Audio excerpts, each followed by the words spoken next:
Allahumma salli wa sallim wa barik alaihi wa ala. Kenangan saya terbalik dalam membela Allah dan Rasul itu masalah faraid. Dulu mungkin banyak yang ingat lah ketika tahun berapa lupa saya. Tapi ada seorang menteri dan pakar Islam menggulirkan isu hak waris itu sama. Lelaki dan perempuan sama. Alasannya karena perempuan sekarang kerja. Jadi gara-gara kesamaan gender kemudian mereka ingin bagi waris itu apa? Sama lidzakari bisul hadil. Saya itu ditentang. Gerakan itu pernah menguat, termasuk yang bisa dengan tanda kutip bisa menghentikan gerakan itu termasuk itu saya. Yang punya pikiran gitu tak parani, tak tantang begini. Saya bilang gini, Anda ngomong ini itu karena pinter apa karena tren? Tak tanya, ya karena pinter. Saya ini kan orangnya keren, punya kepangkatan jos lah. Ya kepangkatan jos, kepangkatan dunia, maksudnya cara pangeran bojos ora ya ora. Cara ukuran dunia itu jos lah.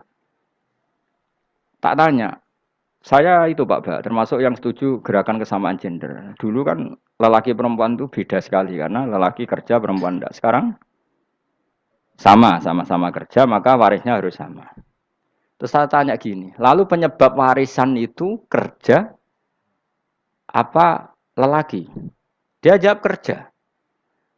Dia nggak ngerti kalau ngadepin saya. Saya ini kan orang alim yang biasa belajar mantek. Dia ini roh nak aku ngalim. Sembrono ya jadi ini.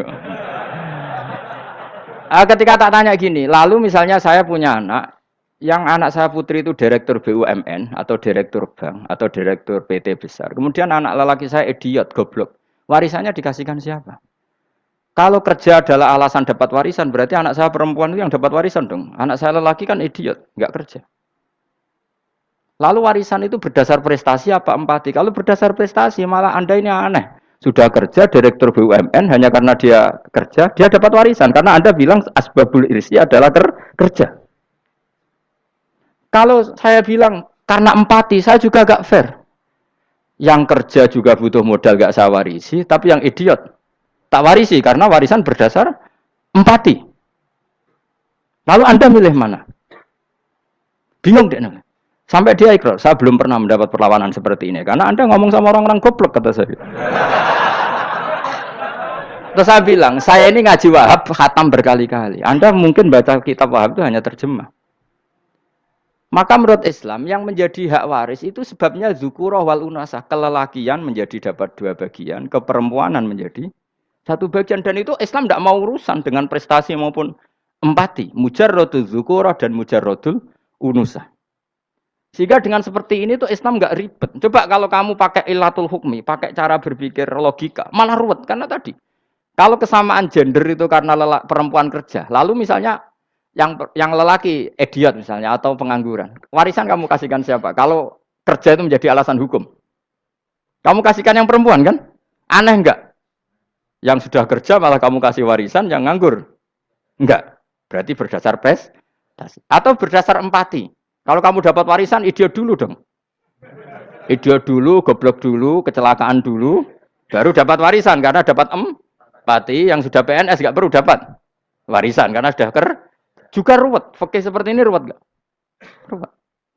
Nah, kata Imam Haromen gurunya Menguzali, agama itu kadang dinuna dinul ajais. Kita ikut yang lugu saja. Allah bilang lelaki dapat dua bagian dari perempuan, ya lelaki ya yang punya alat kelamin, penis. Perempuan yang punya farji, ya sudah gitu aja, gak usah ruwet-ruwet. Kenapa begitu? Ya sudah seperti itu. Nanti lama-lama gini kalau diterusin. Ada seorang dokter fikih perempuan. Dia menguasai fikih sholat. Ruhin lanang tapi gak menguasai fikih sholat. Rohnya mau pesolatan misalnya. Lalu yang jadi imam siapa kalau berdasar prestasi? Perempuan dong, karena dia doktoral fikih sholat. Dia menguasai aneh-anehnya sholat. Horo ibu masaili sholat dia menguasai. Sementara Ruhin takoi sholat itu apa Ruhin? Pokoknya ini gugus ngadeg terus lugu. Terus ngadeg malih. Apa? Ada mulon. Nak salam ngalerian. Dia tahunya hanya itu dok. Lalu kalau nuruti imam sholat adalah yang terpandai dalam fikih sholat, tentu yang imami perempuan. Tapi agama ini tidak seperti itu. Pokoknya wong lanang imami. Wong beda.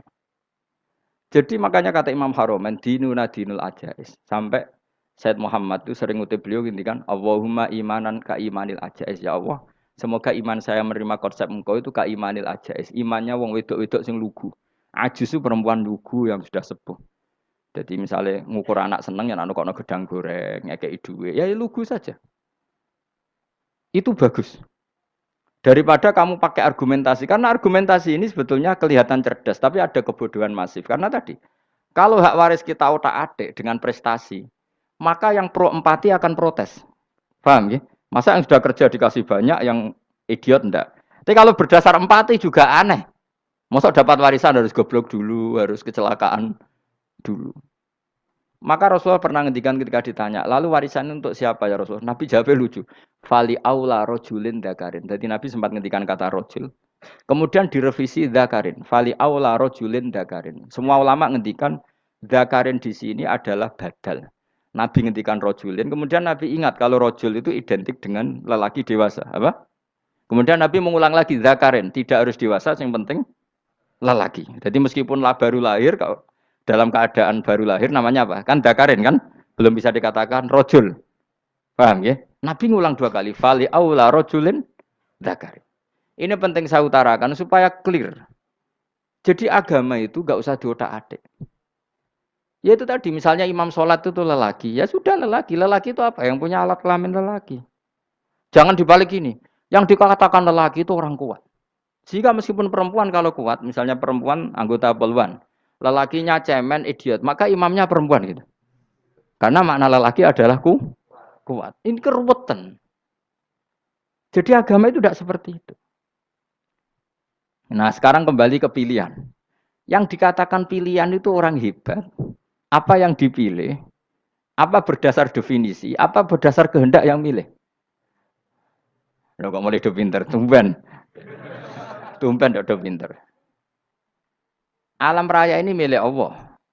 Dan semua di alam raya ini milik Allah. Maka dipilih tidak dipilih itu terserah yang punya apa terserah kita. Apa terserah kriteria, apa terserah definisi. Dalam konteks kita sebagai objek diambil, tentu terserah yang punya. Kemudian Allah bilang, orang-orang itu saya pilih. Nah kalau milihnya Allah berdasar kepunyaan, tentu Allah boleh dong memilih orang yang sebetulnya berstatus dolim. Ya tapi ya tetap dia dolim, tapi ya tetap dipilih. Kenapa ya? Karena Allah yang punya. Saya misalnya orang kaya, boleh nggak punya HP buruk? Boleh kan? Terserah saya. Saya orang kaya, beli HP mahal, medium, dan paling buruk. Boleh enggak? Boleh saya yang punya. Nggak boleh, Gus, dengan orang kaya harus beli HP yang mahal. Yang bilang harus siapa? Nah kegoblokan kita ini seperti ini. Nak wong sugih HP ini kudu larang. Nak wong alim kudu bojone ayu. Sing kudu darani kudu ayu ku sapa? Nak maji jalan yang dumbu swarga lho kudu iku sing swargane mbam tapi kudu. Nah, kita ini sering berpikir ngatur Tuhan. Nah, Indonesia negara yang mayoritas muslim terus Islam Indonesia kudu dadi sampling Islam seluruh apa? Dunia. Ya ora usah sombong ngono ya keben. Mayoritas juga wonge kakean ngono ae ora perlu GR jadi sampling percontohan Islam internasional ora perlu ngono. Lah misalnya terus jadi contoh misalnya di Masjid Haram niru Jumatan di Indonesia berangkat mbek do rokokan. Bariku teki diusep-usep nang pojok pager. Lah misalnya wong Mekah terus do ngono kabeh karena mencontoh Islam Indonesia. Kacau gak? Ora usah GR ngono biasa wae. Napa? Biasa wae. Terus misalnya mencontoh Islam Indonesia, Indonesia nak ziarah Wali Songo terus tahlilan nunggu nganti setengah jam. Lah terus raudhah dikepung ngono rak macet Mekah Madinah. Mergo agar ziarah Nabi terus lungguh apa? Sak jam. Nak ning wali sak jam ning Nabi 2 jam lah kira-kira gitu. Ya malah nganyak Kanjeng Nabi to. Nabi sekaruan Afdhalul Khalqi mbok dongakno wa maghfir lahu warhamhu. Iku malaikat sak langit misah. Ya Nabi kok mbok dongakno di sepuro. Kowe tapi ya butuh sepuro. Enggak boleh doakan Nabi gitu, enggak boleh. Wa sholli ala sayyidina Muhammad wa ala alihi. Enggak boleh pakai ighfir lahu. Masalah kita tahlilan apa alam donga iku terus kamu gunakan. Ya misalnya terjadi percontohan Islam dunia terus Nabi kapundhut ditalkin, nek ditakoki waman rebuka piye. Terus Nabi warai waman nabiyuka. Mesti Nabi yo pro, lah aku Nabi jebok takoki. Jadi kita ini sering kumo luhur karena kita mayoritas terus jadi percontohan Ora usah ngono. Paham ya napa? Ndak usah ngono, mayoritas sae, tapi ora usah GR jadi apa? Percontohan internasional. Mungkin kalau masalah Islam damai ya bagus. Tapi itu kan tidak hanya Indonesia. Di mana-mana yang Islam damai juga banyak. Dan yang tukaran juga banyak. Toh yang tukaran nggak pernah maklumatkan diri ini percontohan dan enggak. Ya biasa saja.